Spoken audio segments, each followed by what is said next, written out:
안녕하세요. 정시훈입니다. 스탠포드 대학 휴먼 AI 센터에서 개최했었던 코비드 19하고 AI 이 버추얼 컨퍼런스 네 번째 리뷰 시간이고요. 오늘은 세션 3에서 에피데믹 트래킹 하는 것 중에서 제가 굉장히 인상 깊게 본 앱이라 그럴까요? 디지털 헬스케어 서비스가 있는데요. 그거를 좀 발표를 굉장히 멋지게 해서 그걸 좀 소개를 할까 합니다. 이름은 큐라이 헬스인데 큐어하고 AI 요 두 개의 합성어 같아요. 그래서 큐어하는 AI라는 뜻인 것 같고, 여기가 이제 온라인 버추얼 케어라고 하는 걸 이제 제공을 해가지고 특히 챗봇 기반인데 상당히 좀 최근 들어가지고 이렇게 부상하고 있는 곳이라서 좀 잘 체크를 해보면 좋을 것 같습니다. 그래서 뭐 일단 발표 내용도 상당히 좋았는데요. 이제 AI를 최근에 활용하게 되면서 결국엔 이제 의료 시스템에서도 모바일 퍼스트 케어가 굉장히 중요하다는 얘기고, 이유는 뭐 여러 가지가 있지만 언제나 쓸 수 있고 접근 가능성도 있고 그다음에 쉽게 쓸 수도 있고, 그리고 여기에서 AI가 이렇게 이 인간들, 그러니까 의사들, 의료진들하고 같이 결합을 해서 이제 우리가 이거 휴먼 인더 루프라고 불러요. 사람이 중간에 껴있다 그래서 AI가 결합이 되면 훨씬 더 나은 케어를 할 수가 있고, 그 다음에 그 결과를 항상 학습할 수 있다. 이제 그런 측면이 되겠고요. 그래서 큐라이스가 사실은 기술 기반 회사여서 여기가 이제 자연어 처리를 굉장히 잘하는 데더라고요. 그래서 내부에 있는 EHR, 전자 의무 기록을 자연어 처리를 하는 내용하고, 외부에서 집어넣은 거하고 그 다음에 이제 리서치 자료라든지 이런 것들을 결합을 해가지고 이제 치료를 디지털 헬스케어 서비스를 만드는 것을 목표로 하고 있습니다. 음, 형태는 생각보다 좀 단순해요. 그냥 챗봇 같은 형태더라고요. 메시지 주고 받는 거고요. 사람들이 막 이렇게 써 넣으면 답도 해주고 뭐 이러는 건데, 이게 이제 의사들 쪽이 보는 화면이고, 이렇게 글을 써 놓으면은 이게 이제 EHR을 전자의무 기록을 내부적으로 갖고 있어요. 이게 좀 참고할 만한 건데, 여기에 글 써 놓은 것들 자연어 분석을 해가지고 자연스럽게 전자의무 기록으로 기록할 수 있도록 하는 그런 걸 갖고 있고, 이게 의사들이 쓰기엔 상당히 좋은 것 같습니다.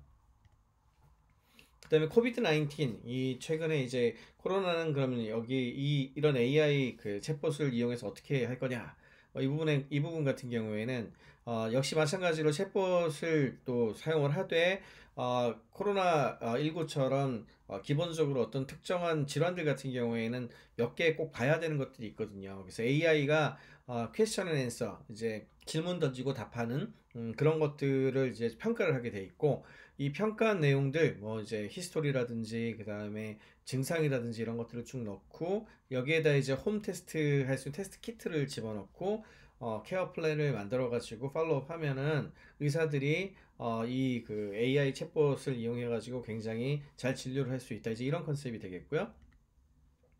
그래서 이제 개인화된 이제 그 평가가 가능하도록 해놨어요. 제가 한번 사이트 들어가 봤는데, 여기가 이제 QR 헬스고 뭐 사인업 한 다음에 채팅을 하고 그 다음에 이걸 바탕으로, 이게 예진인 거죠. 이걸 바탕으로 해서 의사들을 연결해가지고 진행하는 건데, 코비드 19 여기 이렇게 있죠. 이게 따로 한번 만들어 놨더라고요. 그래서 이렇게 들어가서 스타트 어세스먼트를 하면 묻는 말에 뭐 답하면서 하는 거예요. 지금 뭐 일단 뭐 어떤 거 한다는 거 알려주고, 이게 하나 둘 진행해 나가다 보면은 답을 줄 수가 있는데, 이런 식으로 시작하면은 뭐 해볼 수 있도록 그렇게 돼 있고요. 다시 돌아가서 음, 네. 이렇게 하고 나서 그 다음에는 이제 메시지를 주고 받는데, 아까 집어넣은 것들을 바탕으로 해가지고 이제 평가의 결과를 보고, 당신이 코로나19 걸렸을 확률이 어느 정도 있고 같고, 테스트는 뭐가 필요하고, 뭐를 뭐 우리가 그 레코멘데이션 하겠다, 추천하겠다, 뭐 이런 얘기들을 하는 거고, 그 다음에 이제 앱을 이용을 해가지고 실제 의사들하고 들어가기 전에 이제 그 메시지를 주고받는 거죠. 채팅을 이용해서 주고 받으면 이걸 바탕으로 해가지고 이제 당신 같은 경우에는 이제 팔로우업을 해봤더니 증상이 사라졌다, 아니면 앞으로 더 뭘 체크를 해야 되겠다, 그래서 병원에 와라, 뭐 이런 것들을 추천하는 그런 방식으로 진행이 되겠습니다. 그다음에 아직까지는 그 처음에 보여줬던 테스트 키트는 들어가 있지 않은 것 같아요. FDA 시각장 승인이 나야 되는 거니까 그런 부분도 좀 기다리고 있는 것 같고요. 그다음에 뭐 다른 그 병원의 시스템이나 이런 것들하고 활용할 수 있도록 뭐 이야기를 하고 있다, 이런 얘기고요. 이거 그 CTO가 굉장히 좀 유능한 학자인 것 같아요. 여기에도 굉장히 많은 그 논문들을 보여주고 있는데 자연어 처리 쪽 논문이 꽤 많더라고요. 뭐 구글 스콜라 제가 들어가가지고 체크도 해봤는데 뭐 그런 측면에서 좀 장점이 많이 있는 것 같습니다. 특히 이제 그 자연어 처리 관련된 기술적인 부분들도 굉장히 자랑을 많이 하고 있는데 뭐 가장 대표적으로 얘기하는 것이 결국에는 질문을 잘 던지는 것이 중요하고 질문에 대한 답을 하는 게 중요하잖아요. 그래서 질문들이 얼마나 다 비슷한가? 환자도 질문을 할 것이고 의사도 질문을 할 것이고 챗봇도 질문을 할 것이고 여기에 이제 답을 해줘야 되는데 그걸 하기 위해서 이제 트랜스퍼 러닝을 많이 활용을 했다 그러고요. 이미 뭐 버트라고 해가지고 이미 그 위키피디아 같은 거 이용해가지고 굉장히 잘 학습된 그 언어 모델이 있거든요. 그걸 활용을 해가지고 쓸 수 있도록 했고, 그 다음에 이제 파인 튜닝이란 걸 해가지고 이 그 도메인에 적합하도록 이제 그 배우게 할 수 있거든요. 그래서 메디컬 도메인을 잘 알게 하기 위해서 QA와 관련된 다양한 그 작업들을 더 진행을 해가지고 다른 언어 모델보다 의료 관련된 질문하고 답변 같은 걸 더 잘할 수 있겠다는 거고, 뭐, 그 다음에 이제 뭐, 다른 부분들에 대한 그 기술적인 부분들은 논문 같은 걸 좀 찾아보면 될 것 같고요.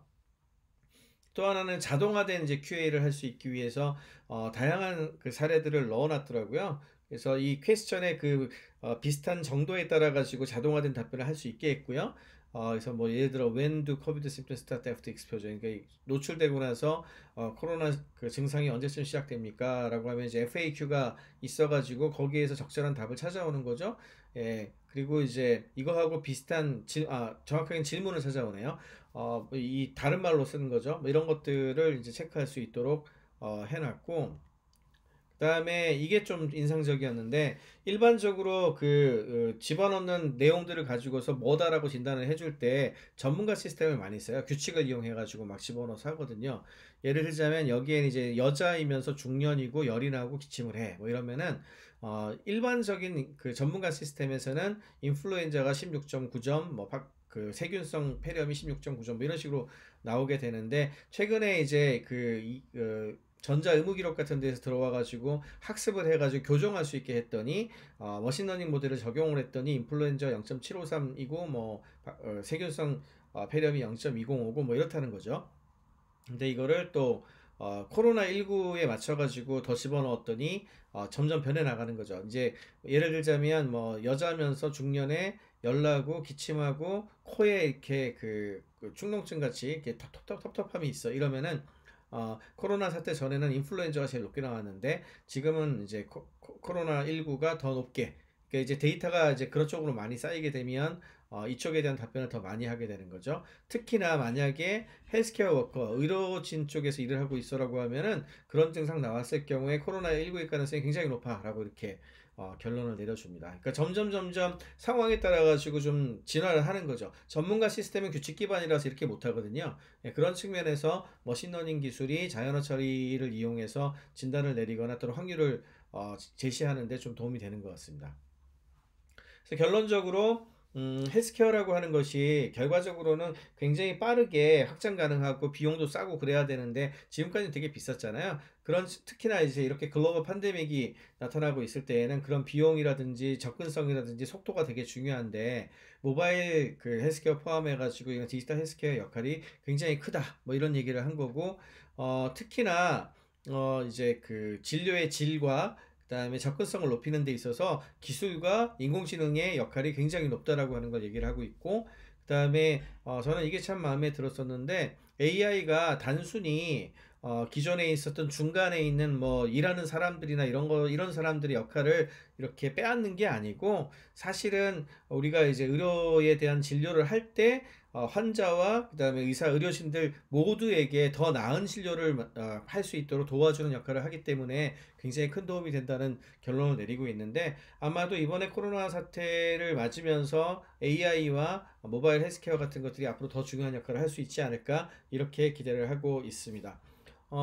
이 회사는 주로 이제 자연어 처리하고 챗봇 중심으로 했기 때문에 약간의 좀 한계도 있는 것 같은데요. 너무 이제 자연어 처리 기술 관련된 쪽으로 많이 집중해야 돼서 또 그런 측면 좀 있는 것 같고, 개인적으로는 화상이라든지 뭐 다른 내용들을 더 집어넣어 가지고 추가로 이제 연구를 해본다든지 혹은 기술 개발을 하게 된다면 큐라이 이상으로 잘할 수 있는 기업들도 많이 나올 수 있을 거라고 생각을 합니다.